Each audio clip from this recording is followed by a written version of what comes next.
Despite no curfew and police openly saying protesters had the right to be on the streets, another night in Ferguson ended with officers clearing the area with tear gas. Police told KTVI and other media outlets they tallied 31 people arrested, 2 fires started, and 2 people shot overnight Monday. One of KMOV's reporters on the ground near protests said he heard 9 shots fired. Officers have tried to regain 24-hour control over the St. Louis suburb, angered by the police shooting of unarmed teen Michael Brown, with little success. Yet another night of clashes with protesters led to a surprisingly emotional press conference from the man in charge of keeping the peace.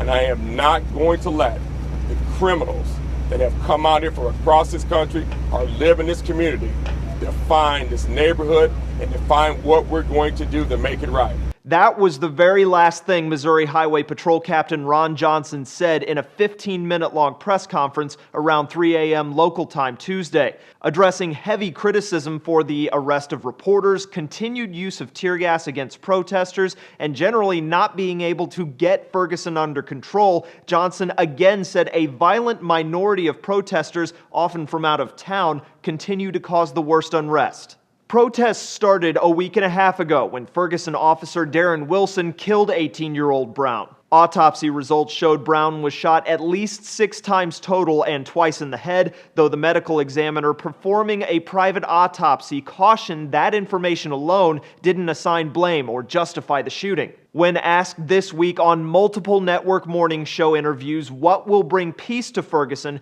Brown's mother has simply answered justice. The family has not been shy in calling for Officer Wilson's arrest. Him being arrested, charges being filed, and the prosecution, him being held accountable for what he did. In the last week, much of police press conferences have centered around explaining or justifying what's happened in Ferguson. In a move prosecutors and even Missouri's governor have questioned, Ferguson police released a surveillance video Friday of a man they believe was Brown stealing cigars just before he was shot. During his press conference early Tuesday morning, Johnson showed reporters 2 guns and a Molotov cocktail police say have been recovered from protest scenes.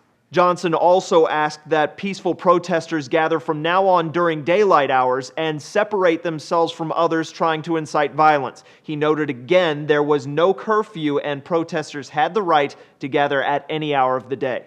For Newsy, I'm Cliff Judy.